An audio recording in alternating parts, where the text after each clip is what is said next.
Hey guys, welcome back to our Mercruiser 120 Chevy 153 engine rebuild for the for the Scotty swap for the Land Rover Series. So we're going to wrap this up, get this finished up so we get right to the startup video. So this video we're going to install the manifold, the carburetor, and the alternator, and we're going to put some oil in it, but that's real simple or whatever. So this is getting to the last video of the engine rebuild itself. So the next one will be tearing into, well, we'll do the startup video. We'll go through all those problems that I have. And then we'll get started on the actual engine swap in the truck itself. So enjoy the video. You guys are awesome. And thank you very much. And enjoy the video.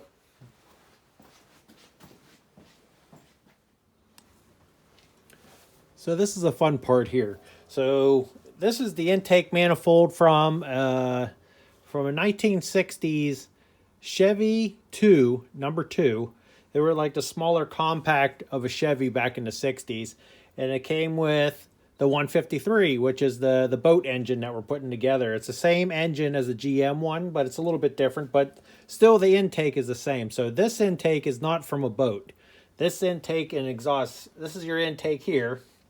Okay, this is your exhaust, and they're all one unit, and this is for the car version, not the boat version.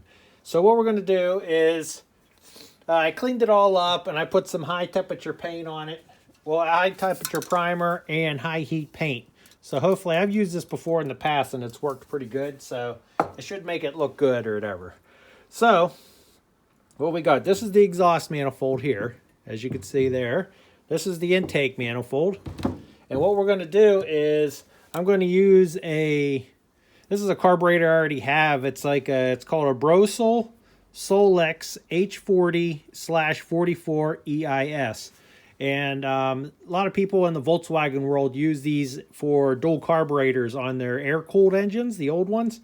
So I already have a sets of these sitting around that I use on my Volkswagens all the time and I've used for years. So it's a very simple carburetor, and it's really, really easy to set up. You just have your idle here, you got your squirt here, and your mixture here.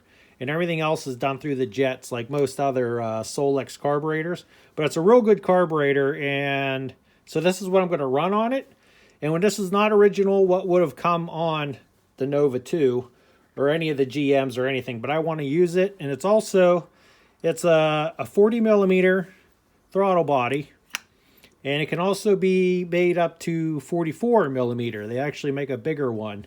But from what I found is this intake here is actually 40 millimeter. So it actually fits on there perfectly. So what did I have to do to get that carburetor work on here?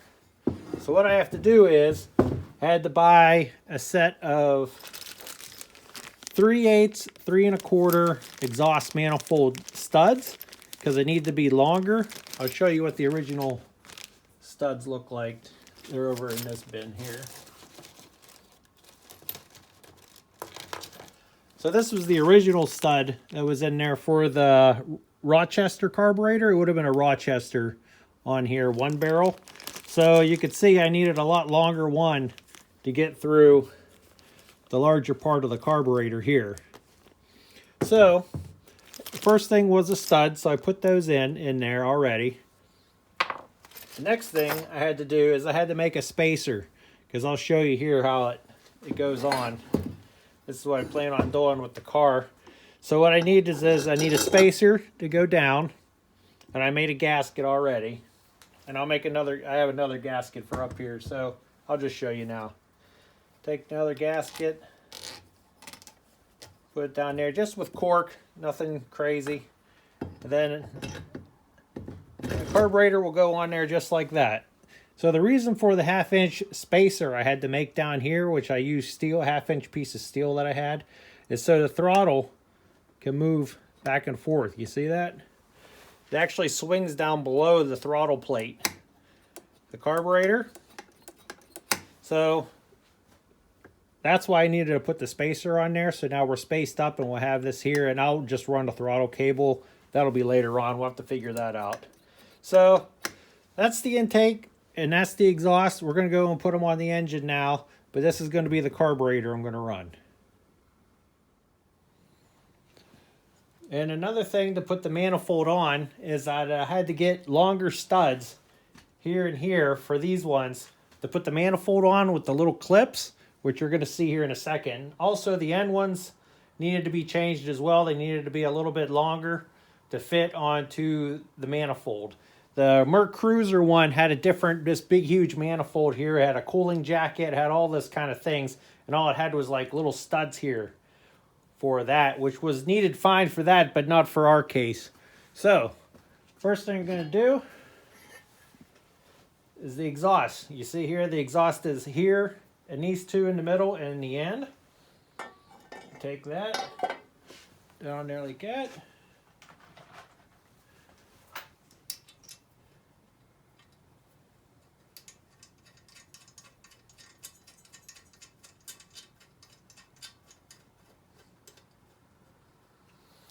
That side. It's pretty neat manifold because you can see this hole right here. You can see that. Yeah, the hole here. So as the manifold warms up, the hot air sits here and warms up the intake manifold, which is pretty neat. How that's supposed to work. And actually on Chevy engines, the inline sixes, these are just dowel pins here. They're not actually bolts to hold the manifold on, which I thought was... Okay, so we take our intake. Oh, wait a second. I guess I need to... Oh, see the two studs here? Goes through these two. So that everything needs to be put on together. Okay, let me take this back off. I'll be right back. So before I put these two together, I want to put some goop on there. You can see how the heat can come around from the exhaust and go up through here and warm up the manifold for the carburetor. And the exhaust here or whatever. So I'm going to put some copper, high temperature copper sealant on there, just because I don't want it to leak. And this manifold here is actually kind of pretty cruddy and nasty. So I'm just going to put a little bit of this going around the edge. It'll take some time to dry, so as we tighten this all up, hopefully this should all squish together and dry, because when we put the manifold on, it actually floats all around, and then we'll tighten it up against the head, and then tighten all the bolts down together all in one shot kind of thing. Okay, take this, like that, we'll put our gasket here.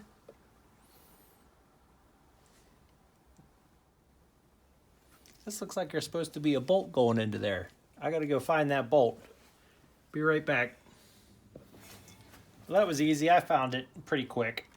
It was right in a pile of the other stuff. And we'll stick that and just make sure that that gets a lot of goop on there. I really don't like exhaust leaks. Stinky exhaust, loud exhaust. So take this, you can see the two studs right here, it lines up with that. We'll put our bolt in the bottom.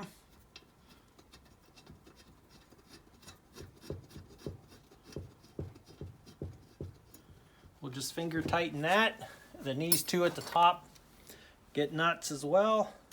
We'll just finger tighten those as well. Okay, so here's our assembly. Now we can take it and put it right up with everything. It should all line up. There you go. There. See, now you can see why it needs to be put together and one to go in there. As you can see, like most things on this channel, it's always a mess. Not really. It's just a little mistake. Things happen. Not a big deal. See, we got her all figured out. We'll get her on there.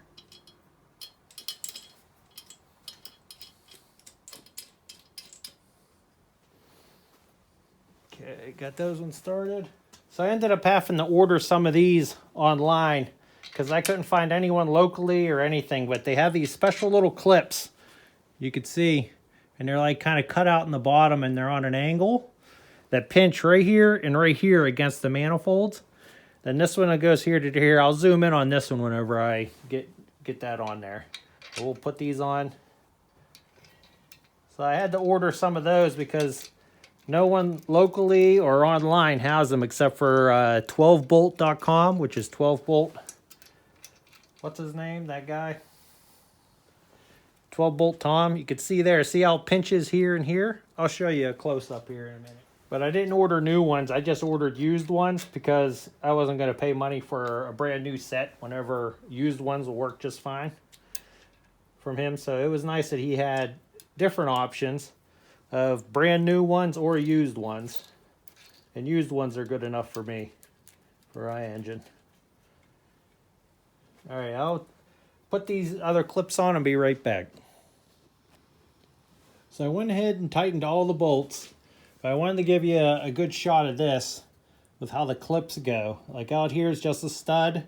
Then the clip goes through the intake manifold, but also the stud goes through the intake manifold, but it also pinches this side of the manifold. So the next one, it's just a stud coming out, but it pinches the exhaust and the intake on that side with a little each side of the bracket. Then over here, same thing. It does the intake side and the exhaust side. It pinches it with one stud. And this one's the same as the other side. Goes through the intake. It pinches down on here and pinches this side of the exhaust. Then the stud on the outside pushes this in. So it came with a nice steel gasket, like a high temperature metal gasket, which was pretty nice. So then once I had those all down, I tightened down the bolt down here on the bottom and these two up here for the intake. So the intake manifold is on, so that's good to go. So over here, there was also a vacuum port over here I took off, and I put this, I thought that was kind of neat looking, the old school looking with the square thing, but I kept the vacuum one in case if I ever needed it in the future. Then this bolt hole here was actually for a pivot point for a Rochester carburetor. Again, we don't need that, so I took that off. That's not a hole, that's just a threaded little threaded insert. But I think the manifold looks pretty good. So the next step will be we'll put the carb on. Let's see what that looks like. Okay, so we got our gasket. Go down, our cork gasket.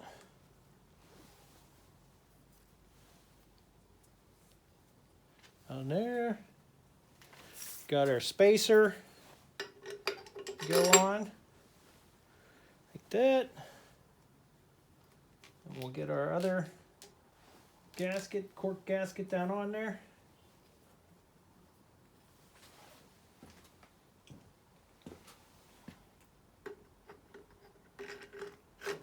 All right, and there's the carb. I guess I made that look a little bit too big, but that'll be fine. And put a couple washers on there. And nut on the top.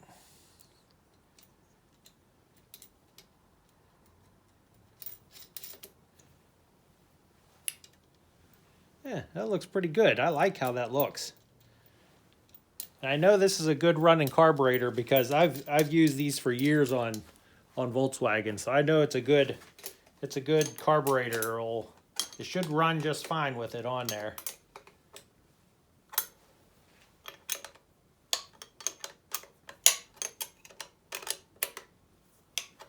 There you go. That's pretty good. I like it. Oh, can't quite see it very good. Let me show you a little closer. So there it is. Carburetor's on there, manifold. I think that's good or whatever. I really like what it looks like. So I'm going to have to run a fuel line over here to our fuel pump that we already installed. But that's about it for that. So maybe we'll make the fuel line go over this way. Maybe. I don't know. We'll see how it goes. But that's pretty nice. I like just how that looks. So we got our pulley here.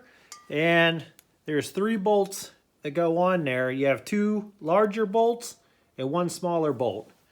And you have, of course, the 3 holes. But you see these 2 are bigger and then you have a smaller one. So the smaller one locates it in there.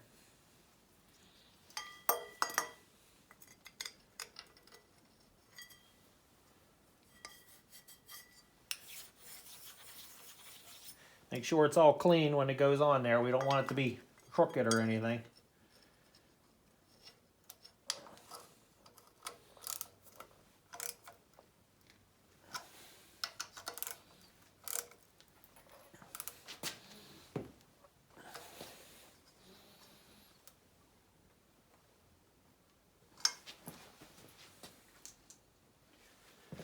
All right, so I lined the TDC up with the mark that we figured out with the piston going up, and everything. So we're going to be installing the alternator, and the engine came with these rat rod mounts here, and since I'm going to start the engine outside of the truck just to break it in and get it ready, I'm going to use the mounts just to hold the engine when we start it. So I'm going to install these now. And then the alternator came, well, the engine itself came with this bracket here. So I'm going to use it to install the alternator.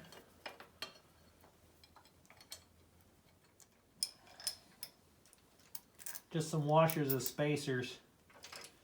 It's not going to be the final design of the mounts themselves, but I'm going to use this, like I said, to start it up.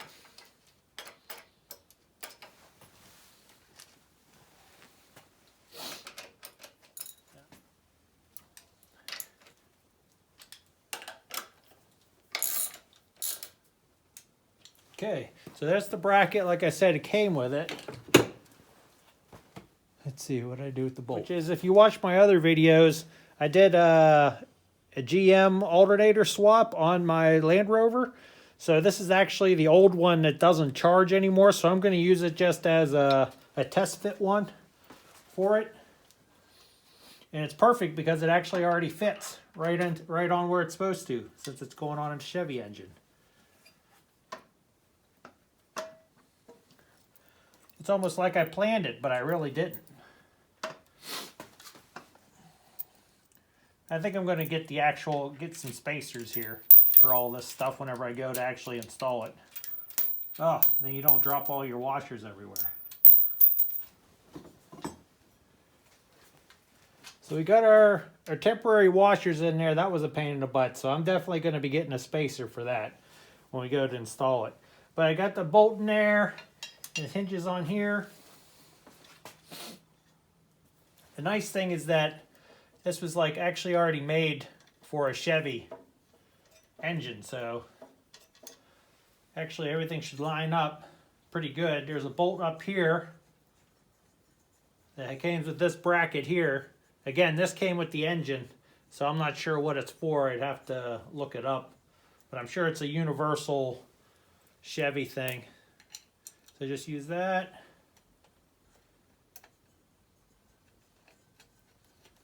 Yeah, the guy that I got this engine off of really gave me a lot of good stuff, so I didn't have to go out and buy every single thing, which was surprising.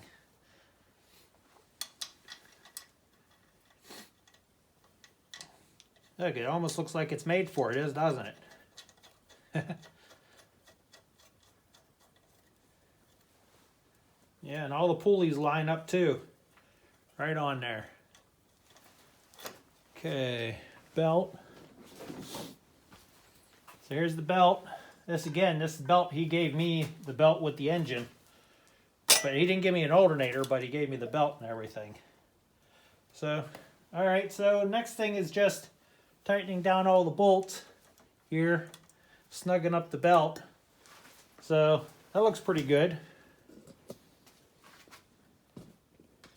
It's almost like at the exact same location where a Land Rover one is. So there we go. So I'm going to tighten this all up and I'll be back. So I got the oil filter on, and now I'm just going to fill it up with oil.